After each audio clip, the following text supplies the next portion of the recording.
ಹೋಳಿಗೆ ಮಾಡಿದ್ರಿ, ಫೋಟೋ ಹೊಡೆದು ವಾಟ್ಸಾಪ್ ಮಾಡ್ತೀನಿ, ಅಲ್ಲೇ ಎಡಿ ಹಿಡಿದು ಬಿಡ್ರಿ ನೀವು ಅಂತ. ಚಲೋ ಆಯ್ತು ಅಂತ ಅಲ್ವಾ? ಮತ್ತೆ ಎಡಿ ಹಿಡಿದ್ರೆ ತಕ್ಷಣ ಹೆಂಗೆ ಕೊಡೋದು? ಫೋನ್ ಪೇ ನಂಬರ್ ಹೇಳ್ರಿ, ಫೋನ್ ಪೇ ಮಾಡ್ತೀನಿ. ಮತ್ತು ಆಶೀರ್ವಾದ ಇದೇ ಪಾದದ ಫೋಟೋ ಹೊಡೆದು ಕಳಿಸ್ರಿ, ಮರೆ ಇಲ್ಲೇ ಕೊಟ್ಟು ನಮಸ್ಕಾರ ಮಾಡ್ತೀನಿ.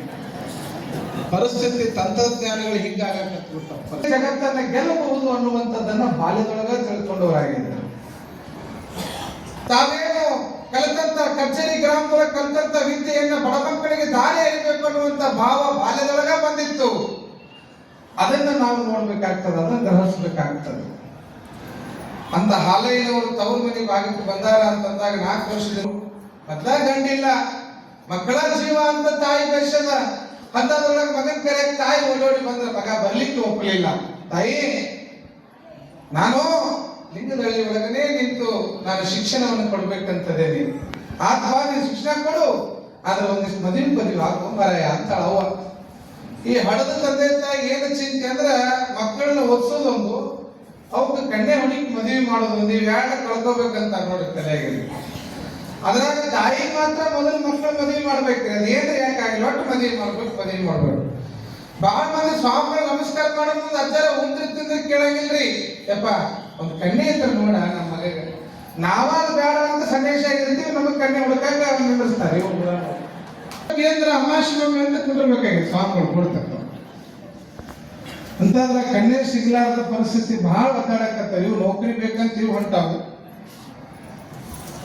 ಇವರೇ ಸಾಯಿಲ್ಲ ಅಂತ ಊರು ಓಡಾಳಾಗಿ ಒಡ್ಡಾಡಕತ್ತಾವ. ಕಲಿಯರ್ಲಿ ಅಂದ್ರೆ ಕಲಿಯಾಗ್ತಾ ಇರಲಿಲ್ಲ. ದೊಡ್ಡ ಆದ್ರೆ ಕಣ್ಣೆ ಸಿಗುವಲ್ಲ ಅಂತ ನಮ್ಮನ್ನು ಬೆನ್ನು ಹತ್ತೋದು ಬಿಡಾಗ್ತಾ ಇರಲಿಲ್ಲ. ಏನ್ ಮಾಡ್ತಾರೆ? ಸಾಂಸಾರಿಕ ಜೀವನದೊಳಗ ಲಘು ಮದುವೆ ಆಗಬೇಕಂತ ಕುಣಿದಾಡ್ತಿರ್ತಾರ. ಎಷ್ಟೋ ಮಕ್ಕಳು ದೊಡ್ಡ ಆತಂದ್ರೆ ಅವ್ವ ಅಪ್ಪ ಮದುವೆ ಮಾಡಲಿಲ್ಲ ಅಂದ್ರೆ ಜಗಳ ಆಗಿ ಎಷ್ಟೋ ಮನೆಯಾಗ. ಆದ್ರ ಮದುವೆ ಆಗೋ ತಮ್ಮ ಅಂತ ನಿನಗೊಂದು ಕನ್ಯೆ ಹುಡುಕಿನಿ ಅಂದ್ರ ಹಾಲಯ್ಯನವ್ರು ಅಂತಾರ, ನಾ ಮದುವೆ ಆಗಕ್ಕೆ ಅಲ್ವಾ, ಈಗ 2-3 ವರ್ಷ ತಡಿ, ನಂದು ಇನ್ನೂ ಸಾಧನೆ ಬಾಳ ಐತಿ ಅಂತ ಸಾಂಸಾರಿಕ ಜೀವನವನ್ನು ಬಾಲ್ಯದೊಳಗೆ ದೂರ ಮಾಡಿ ವೈರಾಗ್ಯವನ್ನು ತಾಳಿದ ಹಾಲಯ್ಯ. ಇದೆಲ್ಲ ಬಾಲ್ಯದೊಳಗೆ ನೋಡ್ತಾ ಹೋದಾಗ ಪ್ರತಿ ಹೆಜ್ಜೆ ಒಳಗೂ ಕಾಣಕತ್ತಿದ್ರು. ಆಗಲಿ ಮತ್ತೆ ಮಗ ಹಿಂಗಂತಾನ ಅಂತಂದು ಹೋದ್ರು. ಆದ್ರೂ ಹಾಲಯ್ಯನವರು ತಾವು ಕಲ್ತಿದ್ದ ಬಲವು ಕೂಡ ಯಾರಲ್ಲಿ ಇತ್ತು ಅಂತಂತಂದ್ರ ಹಾಲಯ್ಯನವರ ಜೀವನದೊಳಗಿತ್ತು. ನಾನು ಕೈವಲ್ಯ ಪದ್ಧತಿಯನ್ನು ಕಲಿಬೇಕು, ನಿಜಗುಣ ಶಾಸ್ತ್ರವನ್ನ, ಶಾಲಿ ಬಂಕ್ ಮಾಡ್ಬೇಕು, ಶಾಲಿ ಸುಟಿ ಮಾಡ್ಬೇಕಂತ ಎಷ್ಟೋ ಮಂದಿ ಮಾಸ್ತರ್ ಹೋಗಿ ನಮ್ಮ ಮಗು ಆರಾಮಿಲ್ರಿ ಅಡ್ಮಿಟ್ ಆಗ್ಯಾಳ ಅಂತ ಹೇಳಿ ಸುಟಿ ಮಾಡಿ ಊರು ಅಡ್ಡಾಡೋರು ಭಾಳ ಮಂದಿಲ್ಲ. ಆದ್ರೆ ಹಾಲಯ್ಯನವ್ರಿಗೆ ಇನ್ನೂ ಕಲಿಬೇಕು ಅನ್ನುವಂಥ ಮನೋಭಾವ, ಅಂತಹ ನಿಟ್ಟಿನೊಳಗ ಬಯಸಿದ ಬಂದ ಭಾಗ್ಯ ಅಂದಂಗ.